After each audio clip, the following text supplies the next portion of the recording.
सबसे पहले मैं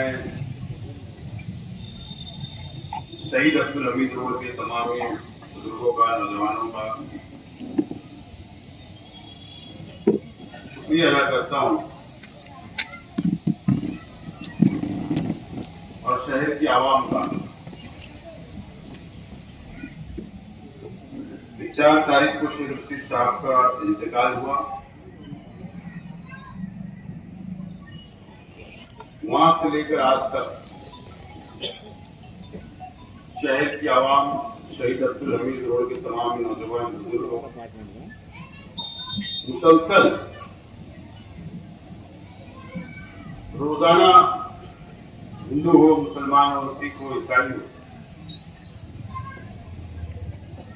या बाहर के शहर के लोग हो या रियासत के लोग हो, आज तक ऑफिस पर, घर पर, आप अपने मोहल्लों के अंदर बुलाकर हम लोगों को, हमारे परिवार को और तमाम ही साथियों को आप तसल्ली दे रहे हैं, हिम्मत दे रहे हैं और शेख रशीद साहब के लिए दुआ कर रहे हैं, मग़फ़िरत की दुआ कर रहे हैं। मैं आप तमाम ही लोगों का बहुत बहुत शुक्रिया अदा करता हूं।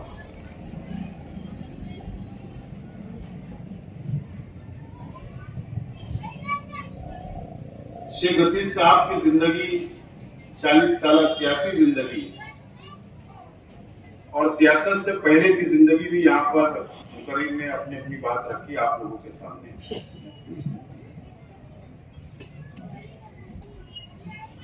शेख रशीद साहब ऐसा लगता नहीं है आज भी कि दुनिया से चले गए। आज भी लगता है कि अब इधर से आ जाएगी रिक्शा, इधर से आ जाएगी, कभी इधर से आ जाएगी। लेकिन सच्चाई ये है कि शेख रशीद साहब इस दुनिया से चले गए। जो उनकी यादें, उनके तामीरी काम, आवाम के लिए जो उन्होंने खिदमत अंजाम दी, वो हमेशा हमारे साथ उनकी यादें रहेगी।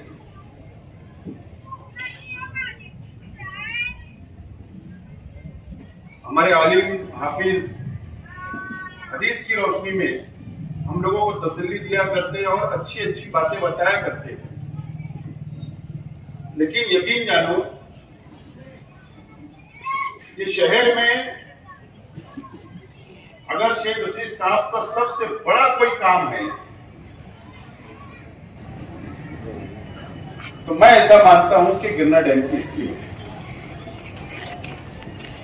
क्योंकि ये 1996-97 उस वक्त शेख रशीद साहब ने इसकी शुरुआत की थी, इसकी कोशिश शुरू की थी। और आज अगर इतना बड़ा शहर हमारा हो गया, इतनी लाखों की आबादी बढ़ गई, चाहे वो रमजानपुरा हो, बयाना हो, साइना हो, भाईगा हो, सोईगांव हो, मालदा हो और हमारा पुराना शहर, इतनी लाखों की आबादी बढ़ गई। अगर अभी उसका जनगणना अगर होगी तो मैं ऐसा मानता हूं कम से कम 10 लाख की आबादी होगी। लेकिन अल्लाह का बहुत एहसान और करम है कि मालेगांव शहर के अंदर पानी की तकलीफ नहीं है। ये बहुत बड़ा काम है शेख रशीद साहब का। और शहीद अब्दुल हमीद रोड के लिए, इस इलाके की आवाम के लिए या शहर की मुजाफात की झोपड़पट्टियों के लिए शेख रशीद साहब ने जो तामीरी काम किए हैं, जो काम को अंजाम दिया है, यकीन जानो शेख रशीद साहब जब सदर बल्दिया बने उससे पहले का दौर, उससे पहले की हालात झोपड़पट्टियों के और आज के हालात के अंदर आपको जमीन और आसमान का फर्क नजर आएगा। उसकी देर शेख रशीद साहब।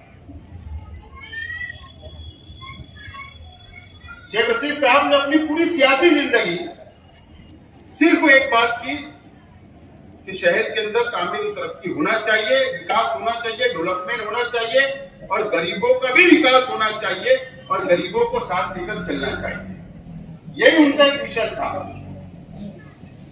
ठीक है, सियासत के अंदर उनके ऊपर बहुत अनेक इल्जाम लोगों ने लगाया, लेकिन जो लोगों ने भी इल्जाम लगाए मासी में, लेकिन आज वो कबूल कर रहे हैं कि शेख रशीद साहब एक ऐसा लीडर था कि उनके जैसा कोई लीडर इस शहर के अंदर नहीं था। कई मुखालिफिन ने इस बात को कबूल किया और निजी महफिल में भी कबूल कर रहे हैं।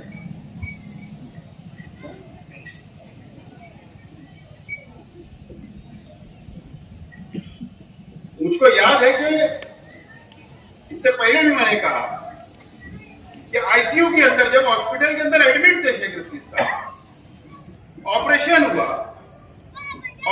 हुआ, आईसीयू में उनको लेकर गए और उनको होश आया दूसरे दिन, जुमरात के दिन ऑपरेशन हुआ, जुमरात की रात में होश आया कि मैं जुमा के दिन मिलने के लिए गया अंदर आईसीयू में, क्योंकि हम लोगों को भी दूर से मुलाकात करवाई जा रही थी। तो शेख रशीद साहब ने कहा, वहां पर डॉक्टर उनके पास रहा करते थे कि आसिफ को बोलना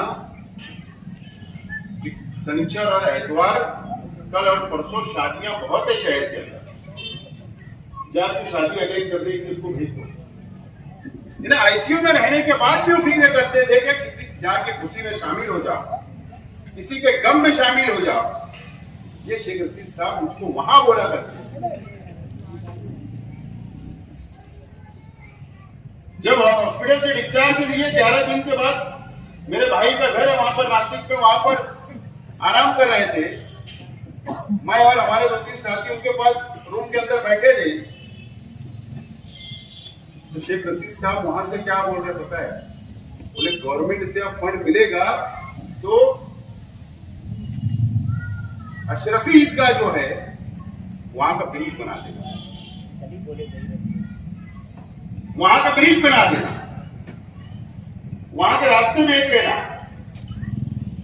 कौन सा शख्स ऐसा होगा जो आखिरी वक्त में भी ये शहर के विकास और शहर की दौलत के लिए सोच रहा है?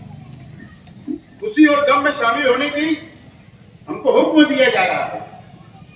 और यकीन जानो, शेख रशीद साहब को एहसास हो गया था, मैं ऐसा मानता हूं, समझ गया था कि अब मेरा वक्त खत्म हो रहा, मुझको इस दुनिया से जाना है। ठीक है, हर इंसान को दुनिया से जाना है, लेकिन कोई पहले तैयारी करता है और किसको तैयारी का मौका भी नहीं मिलता। लेकिन शेख रशीद साहब, मैं इसलिए बोल रहा हूं, उनको शायद समझ गया था कि उन्होंने मुकम्मल तैयारी कर ली थी, मुकम्मल तैयारी कर ली थी शेख रशीद साहब ने। अगस्त के महीने से ही जब वो जसलोक से वापस आए ना, जब पहला अटैक आया और जसलोक से जब वो 10 अगस्त को मालेगांव आए, उसी दिन से उन्होंने तैयारी शुरू कर ली थी। क्योंकि मुझको कई लोग अभी मिल रहे हैं, 10-11 दिन हुआ, कई लोग आ रहे हैं, मुलाकात कर रहे हैं, वो बता रहे हैं हमको शेख रशीद साहब मिले, मेरा 2000 रुपया शेख रशीद साहब की आदत थी कि सलीम अनवर लाया 2000 नहीं इनको देना, मुझे बता दो तेरी जेब में कितना है। किसी से 5 ले लेते थे, किसी से 10 बोलते देखो देता हूँ। तो जो शेख रशीद साहब याद कर रहे थे कि ऐसा मैंने किन किन लोगों से पैसा लिया था, उन लोगों को बुलाकर शेख रशीद साहब ने पैसा अदा करना शुरू कर दिया। एक शख्स आया जो बोले किसी अदारे को सिलाई मशीन उन्होंने दिलाई, 10,000 रुपये सिलाई मशीन वाले का था, उनको याद भी नहीं था। शेख रशीद साहब ने को याद आया वो चीज और उसको ढूंढकर बुलाकर उसको पैसा अदा किया। ये सिर्फ कर्ज ही थे। एक मंसूरी थे दादी वाले, 7,000 रुपया था, उनको भी अदा कर दिया। जितना उनसे हो सका पूरा अदा करते गए और जब लास्ट में उनको लगा कि अब मैं हॉस्पिटल में ही रहूंगा, अब मेरे को इलाज करवाना है, अब मैं आवाम से नहीं मिल सकता हूं, तो मेरे चाचा को बुलाकर रूम के अंदर बुलाकर उनको बोले पेन और डायरी लेकर बैठ और इसके अंदर लिख कि मुझे फला फला का देना है, जो तेरी जिम्मेदारी है, अगर मैं जिंदा रहा तो मैं दे दूंगा और अगर मैं चला गया तो ये पैसा तू अदा कर देना। पेन डायरी लेकर बैठाया जाए, ऐसा भी नहीं कि मैं बोल रहा हूं तू सुन ले, ऐसा नहीं। पेन डायरी लेकर बुलाकर लिखकर चिट्ठी बनाकर दिए कि इनको देना है, दे देना, और किससे लेना है वो भी उन्होंने लिख कर दिया। इस तरीके से उन्होंने अपनी तैयारी शुरू कर ली। लेकिन वो हम लोगों को भी तसल्ली दिया करते थे।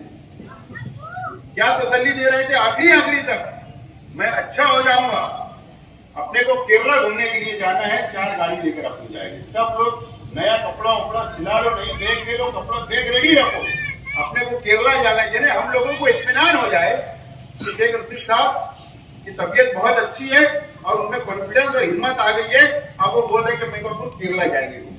लेकिन ऐसा नहीं था, वो हमको तसल्ली दे रहे थे आखिरी तक। उन्होंने अपना दर्द, उनकी तकलीफ हम लोगों को, घर वालों को, ये दोस्तों को बताई नहीं कि मैं बहुत तकलीफ में हूं। और शेख रशीद साहब से हमने बहुत कुछ सीखा।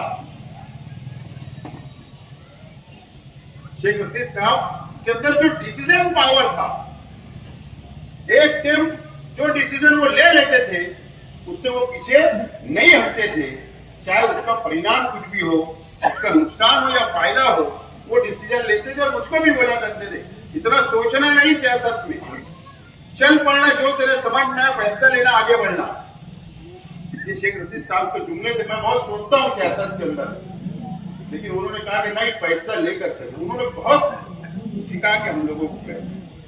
शेख रशीद साहब ने कहा कि अगर सियासत में जिंदा रहना है तो गरीबों का काम करना सीखो, इंसाफ करना सीखो और गरीबों के सुख और दुख के अंदर शामिल होना सीखो और हमेशा हक की बात करो। कभी एक वक्त ऐसा आया कि शेख रशीद साहब को मैंने कहा कान में के ये पंचायत वाला मामला ना अपने ऑफिस को बंद कर दो। मैंने बहुत साल पहले मैंने कहा शेख रशीद साहब को, ये पंचायत आती है, एक पार्टी नाराज होती है, हक बोलते आप, एक नाराज हो जाती है और एक खुश हो जाती है। लेकिन शेख रशीद साहब ने बंद नहीं किया। वो बोले नहीं, अगर वो अपना भी है, अपना साथी भी है, और अगर वो गलत कर रहा है तो इंसाफ के साथ, हक के साथ खड़े रहो, अपने दोस्तों के साथ, अपने साथियों के साथ मत खड़े रहो। हमेशा उन्होंने हमको बहुत कुछ सिखाया। और मैं आज आप तमाम ही लोगों को इस बात का यकीन दिलाता हूं, शहीद अब्दुल हमीद रोड के नौजवानों को, बुजुर्गों को, इस इलाके की आवाम को, शहर की आवाम, कि हम वहां तक पहुंच नहीं सकते। शेख रशीद साहब जिस तरीके से उन्होंने जिंदगी जी, वहां तक तो नहीं पहुंच सकते, उनकी जगह नहीं रह सकते। लेकिन इंशाअल्लाह मेरा परिवार ये कोशिश करेगा कि शेख रशीद साहब की मंजिल तक पहुंचने की और उनकी आदत हमारे अपने अंदर आ जाए, उनका काम करने का तरीका उनके हमारे अंदर आ जाए, ये पूरी हम लोग कोशिश करेंगे। और तमाम ही लोगों को, जिधर शेख रशीद साहब लेकर चला करते थे, चाहे सुख हो, चाहे दुख हो, चाहे कोई भी मसले में खड़े रहने का, तो इंशाअल्लाह हम लोग खड़े रहेंगे। ये बात का हम लोगों ने फैसला परिवार ने किया है। मैं आपको यकीन दिलाता हूँ, कोई फिक्र करने की जरूरत नहीं। शेख रशीद साहब की याद के सारे, उनकी यादों के सारे, उनके बताए हुए रास्ते के ऊपर, उनके अच्छे काम जो बताया उन्होंने, वो तमाम उसके सारे हम लोग आगे बढ़ेंगे और हम सब लोगों को साथ लेकर चलने की कोशिश करेंगे। इस बात की मैं यकीन दिलाता हूँ। खालिद हाजी साहब को शेख रशीद साहब ने कहा हॉस्पिटल के अंदर, क्योंकि खालिद हाजी, इमरान और 2-3 साथी शेख रशीद साहब के साथ 24 घंटा रहा, उन्होंने रहे वो लोग। मैं भी तो कभी मुझको काम के सिलसिले भेज देते थे, लेकिन ये लोग 24 घंटा उनके पास रहे। रात में 2-3 लोग उनके साथ बैठे, रात भर रहते थे, दूसरे फिर सुबह में दूसरे लोग बैठते थे। इस तरीके के 24 घंटा वो लोग साथ में हमेशा रहे, चाहे आईसीयू चाहे आईसीयू। खालिद हाजी को उन्होंने वसीयत की कि अब मैं लास्ट में कि अब मैं किसी से माफी नहीं मांग सकता हूँ। तो खालिद हाजी बोले, हाजी जाकर शहर की आवाम से मेरी तरफ से जो भी जाने अनजाने के अंदर गलती होगी तो माफी मांग लेना मेरी तरफ से। मैं आप तमाम ही लोगों से, शेख रशीद साहब से जो भी जाने में अनजाने में गलती होगी, आप अल्लाह वास्ते उनको माफ करें और अपनी खुसूसी दुआ में शेख रशीद साहब को आप याद रखें, खुसूसी दुआ करिए कि अल्लाह ताला उनकी मग़फ़िरत करे, जन्नतुल फिरदौस में आला से आला मुकाम अता फरमाए और हम सब लोगों को अल्लाह ताला उनके बताए हुए रास्ते को चलने की तौफीक दे। ये आप लोग दुआ करिए, इंशाअल्लाह हम लोग आगे बढ़ेंगे। मैं वापस एक मरतबा तमाम ही इस इलाके के नौजवान बुजुर्गों, इन प्रोग्राम कामयाब किया, यहाँ पर हमको बुलाया, तसल्ली दी, हिम्मत दी और साथ खड़े रहने का वादा किया। मैं आप तमाम लोगों का शुक्रिया अदा करता हूँ। बहुत बहुत शुक्रिया। खुदा हाफिज़।